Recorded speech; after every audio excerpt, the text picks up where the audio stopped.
Welcome to the Spy Cops Info Podcast. Looking at the secret political police deployed undercover into the lives of activist groups.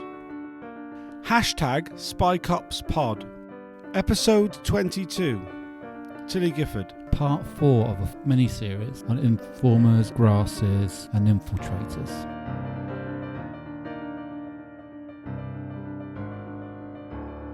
I'm interviewing Tilly Gifford, formerly of Plain Stupid. Tilly, I don't know. Do you want to introduce yourself at all? Hiya. Yeah, my name's Tilly. I've been based in Scotland for a long time.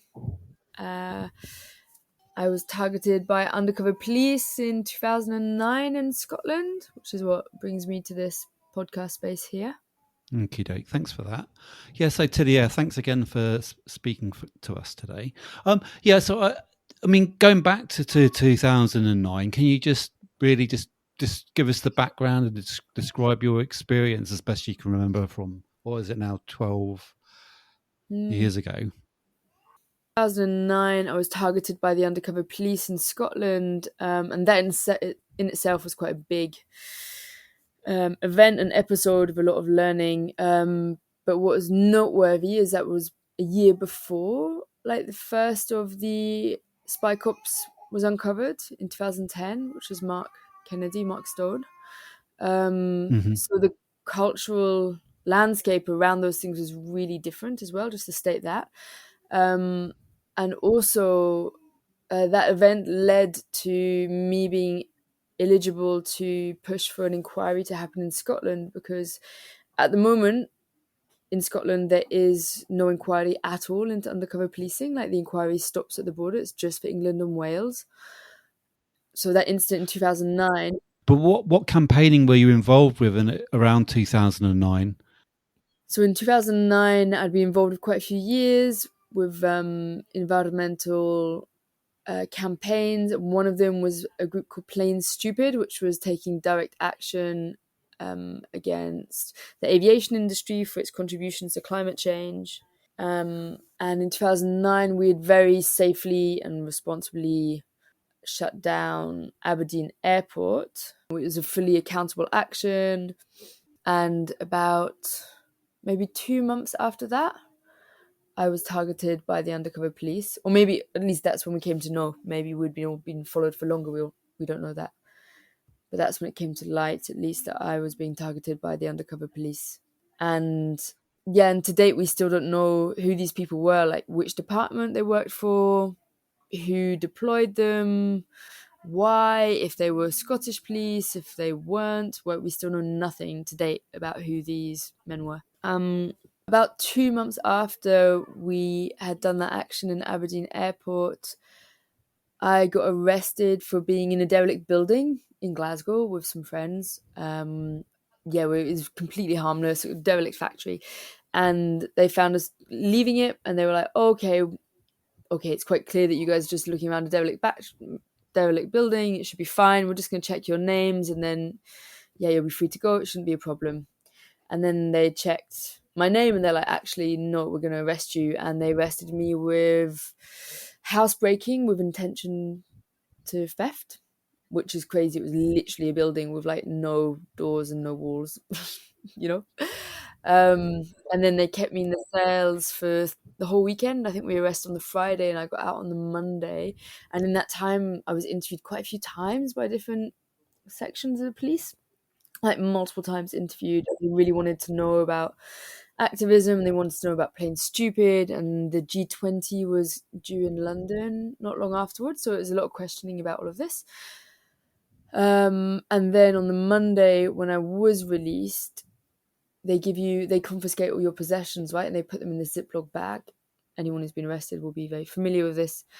And when I was released on the Monday, there was a hole in the bag and my keys were gone. So that was like my house key, my work key, all my keys were gone. And I said, well, okay, like, where are my keys? And they said, well, some other department came and took them. There's not much we can do about it. Goodbye. And so I had to leave. Sorry, just to stop. Yeah, it's bizarre. There's just a hole in the bag rather than just undoing the bag and setting another bag up, which seems weird. But anyway.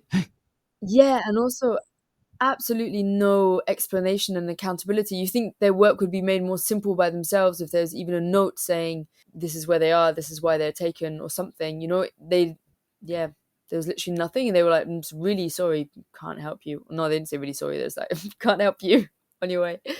And then 2 days later, I got a phone call by someone being quite kind of, very much like, we really don't want to inconvenience you. We'd love to meet you and have coffee and give you back your keys, of course. We'd like to do it at a place that's convenient for you and a time that's convenient for you, which seemed quite crazy, seeing in that it's a massive inconvenience and really spooky as well to be detained for 3 days and then spend multiple days without your keys, and you don't know what they've had access to in that time with your keys as well, and you don't even know who's taken them. Like, it was pretty rich to be talking about inconvenience. And we arranged to meet the next day at a police station near me in Glasgow. Mm-hmm. And what is interesting and noteworthy is that they had approached someone else from our group, from the same group from Plain Stupid, the same affinity group. And this was someone who's older than me, who was also from a working class background. They'd approached him with probably the similar intentions, and he was like, really spooked by it and scared and really did not want to engage at all. And so we knew that they were probably going to do something similar to me, that they were going to ask for information and for an arrangement. Yeah, so this was before the days of smartphones, really. So I went to a friend and asked for a recording device. Yeah, I mean, there's a few of the things that came up when they met you to attempt to recruit you as an informant, and they seem to indicate that lots of people were doing it already, etc. Now, one of the things I know you've been really busy the last year or so, Tilly, but so I don't know how closely you've been able to follow the many proceedings of the undercover policing inquiry and the thousands of documents. But one of the things that's come up was MI5's involvement in the special demonstration squad's operations. Now, there's probably a few dozen documents that are basically MI5's notes of their meetings with normally the senior officers from the special demonstration squad. And what they say in those meetings often is basically where the special demonstration squad, the SDS, can't put infiltrators in, MI5 will attempt to recruit civilian informers. They actually call them, it's a bit confusing because in MI5 speak, when they say agents, they actually mean grasses rather than paid employees of MI5. It actually means someone who's a civilian who somehow they managed to recruit. So it's interesting that I suppose them telling you this, that loads of people doing it as some kind of weird way of saying, it's okay for you to do it as well.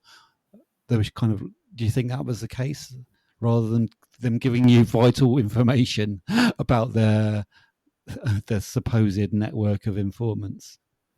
Yeah, absolutely. They're definitely trying to make it sound like it's something really banal, that they've got informers and it's routine, that they have these arrangements with everyone in all kinds of different groups. I guess they're really trying to downplay that it's a massive thing, right? To betray your community and beliefs and values, right? It's a huge thing. It is. A really, really offensive and disgusting thing to ask of someone or to put pressure on someone to do, and they're absolutely downplaying it, to be like, no. Like, everyone, like, we've got people everywhere, and it's not a big thing. And I guess also because a big point, they were saying that they would keep me safe, and that they would give me cash that was not traceable, so I never had to explain myself. They would always meet somewhere far away from any like urban environments I'd be in. A lot of it was trying to convince me by making it sound like they'd be very considerate of me being like untraceable, and that I wouldn't be found out by the groups I was working with. So I guess that was part of it, right? It's like, we know how to do this, we know how to keep people safe. Like, many people informing on us, many people are giving us information. Yeah, but what I think is really interesting is, as well, I at that time was my early 20s, and from a middle class background. I was like at university then, and I had the capacity to make the move to record them, while someone else who's older than me from a working class background, it was a really, really terrifying and impossible thing. And I think just it's really good as well to speak about the different contexts, social contexts, which might allow someone to do this, and the massive pressure that people face depending on demographics. And that could be about, I'm also a white person, so if I was a person of color, I might not have been able to do that. If I was from a working class background, I might not have been able to do that. If I was even older and just had more skeletons in the cupboard that they could have used against me, I wouldn't have been able to do that. So it's also, I think it's really important to say that there's a lot of power and boldness in youth, and kind of as well being quite oblivious and ignorant about what the police are actually doing. Again, this is before the spy cops were uncovered. And also, that it takes a certain context, like socially, and to do with class and privilege to allow this to happen as well. There was a case in South Wales, in Swansea, where the police tried to recruit a Black Lives Matter campaigner, Lowry Davies, or Lowry, I'm not sure, Lowry, I think it is. And they done it in a even more insidious way. What they tried to say to her was they weren't going to try and recruit her to grass on her own friends, but in fact, they only wanted to speak to her to get any information from her about fascist protesters that might turn up at the demos, which is, as she obviously clearly realised at the time. She obviously saw that straight through that ruse. So obviously still going on, despite obviously the spy cops scandal, etc. Yeah, just when I saw the case in Wales, and it was just so starkly similar to what I went through now 12 years ago. And I guess, even if changes are going to be implemented, or there are going to be safeguards in place, or there is going to be more awareness, like the cops should know now that they shouldn't be getting away with this stuff, and that the media and the general public react to it. Like, I think it also shows that change is going to take a really long time, because it's inherent to these institutions to use as tactics and expect this kind of betrayal and cooperation. Yeah, I mean, with the undercover policing inquiry, actual civilian informants aren't actually under investigation. And we did wonder that after the, if you like, the spy caps scandal broke, that in fact the police might try and use more informants, because the tactic of that sort of deep infiltration tactic, we guessed was suspended from late 2010, early 2011 onwards. But I mean, obviously one of the things, as you were talking about, the sort of like the circumstances of which you are in. So often, as we know from espionage, often the people who are informers aren't doing it necessarily for money. They're doing it because there's some kind of embarrassment that the whoever's trying to get them to provide information has on them. Like obviously in the past, it would have been connected with your sexuality or something, but obviously, or you're perhaps some problem with your finances. And I think from what I've spoken to journalists back in, from talking about cases, one case of a lawyer who was seemingly blackmailed into providing information on justice campaigns. This is, I think, back in the maybe end of the 70s, early 80s, on behalf of MI5, as I understand it. So that kind of stuff's been going on for a long time. Yeah, absolutely. And in my case, it was definitely a mixture of financial incentive, and also very much pushing the fact that I was likely to get myself into trouble and would cripple my future in terms of career or credibility, because I was involved in direct action and criminal activities, and also really, and again, just really patronizing and misogynistic, like very much hinting that I was being manipulated by other people in my group who weren't committed to the same values as me, and were planning things which were much more violent or hardcore, and things that I wouldn't adhere to. Really undermining, seeking to undermine my faith in people in my affinity groups. Right. It was those combination of things. I mean, we spoke for quite a lot. I met them, I think, 4 times over a month, and quite often we met for like an hour or an hour and a half. There's quite a lot of material there. And actually some of the most like edgy parts of that whole story weren't recorded and weren't put in the media because I didn't have recordings of them, and it was already strong enough what we had. And in some ways, again, it's before this kind of cultural shift of the scandal of spy cops. It was things happened that the journalists were like, they were there when it happened, but they're like, we can't really use this because people might not believe it. There's no recording, and that was stuff like.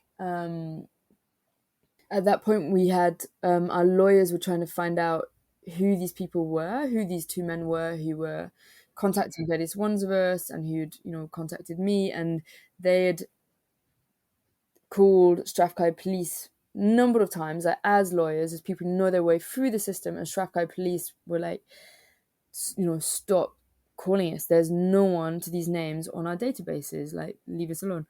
And later at the very end, I had said that I would meet them, and I decided to go there with my lawyer. And at this point, it had actually started getting quite scary because it was only at the end really we started realizing the kind of how dark this could potentially be, that we really didn't know who these guys were and what department it was. If it was MI5, if it was a private security company with the police outsourcing their dirty work, like all of these are completely possible hypotheses. We still don't know. And also that the police do things like they can plant drugs on you, they can do all kinds of things. And we'd also found out a bit more about the actual, like, on a legal basis, it turned out it was really important to not actually take anything they gave me. So we talked about money, etc., but it would become contractually different if I actually took anything of theirs. So we would have a bit more awareness, and at the end, we had all the material we needed, and I wanted to draw it to a close, and I was getting quite scared. And that's it. That they'd called me and they said, your friends are calling and impersonating lawyers, and they need to stop. Like, you need to stop messing with us. And like the tone had changed, it was much more threatening. And then I said I'd meet them one last time, and I decided to do that with a lawyer there, so that there was a witness who could say, could clearly say, this person wants to terminate communication, they want to terminate the arrangement. Because if not, it was like, how do you stop this thing? How do you stop them contacting you? They call you from hidden numbers, or they call you just from it's actually a BT number a lot of the time. They call me from like a landline. Yeah, and so it started to feel quite scary and out of control. And also we had all the material we needed. And so I said, okay, I'll meet you at this point. And I had my lawyer there as a witness. And it was always like meeting points on like the street. And then they'd always pick me up and put me in the car and take me somewhere else. And then we'd have the conversations. And so I was there as a lawyer, and we waited and we waited and we waited. And then it was like 45 minutes passed. And I was like, okay, clearly, like, from the tone of our communications, they've just decided to call it a day, and that's that, so that's fine. And so I walked the lawyer back to his car. This was like noon in the middle of Glasgow city centre. And I walked into his car and said bye, and then I walked away to go back home, and it was like, okay, like, job done, it's all finished, it's fine. And then as soon as I started walking away, like, one of them was right behind me, and the other one was driving alongside at like walking pace. It was really, really scary. The total creeps, and clearly they had been watching the whole time but just didn't want to come whilst there was a witness there. And the one walking behind me said, we're really disappointed in you, Tilly, we're very disappointed, you shouldn't have done that. And they said, yeah, you're right, we are very interested in playing stupid, and if it's not us doing it, it'll be someone else anyway. And then they threatened something about prison. But this guy, he also had like an envelope at the same time. It was so classic. It's like the cheesy like scene from the film where someone's got this dodgy brown envelope coming out there inside. Yeah, well, it sounds cheesy but also scary at the same time. It was really scary by that point. Yeah, up until then we kind of thought it was really exciting and fun as well as being scary. And then it was just straightforwardly scary. And just someone driving the car alongside you at walking speed, and someone else has like pretty much got their hand on your shoulder. It's spooky. And by this point, there wasn't any recording equipment because I just weren't expecting them then. Like, I'd switched it all off, So there's no recording of these kind of instances, so it wasn't put in the media story. And again, just bearing in mind, the context changed so much the year later. So this is what happened in 2010, and then we did, all the paperwork, did freedom of information and all these kind of things to try and get some information, some clues as to who they were, who commissioned them, and were they private security, in which case why did they have access to a police station, which is where I first met them, why were they using a landline that wasn't connected to anywhere, why did Strathclyde police tell us consistently that they weren't at any of their databases, so many unanswered questions. So Tilly, thanks very much for all your time, and hopefully we'll speak again soon. Look out for more episodes on infiltrators, informers and grasses coming fairly soon. In the meantime, check out spycops.info and give us a review, share, like, or even donate some money. Cheers.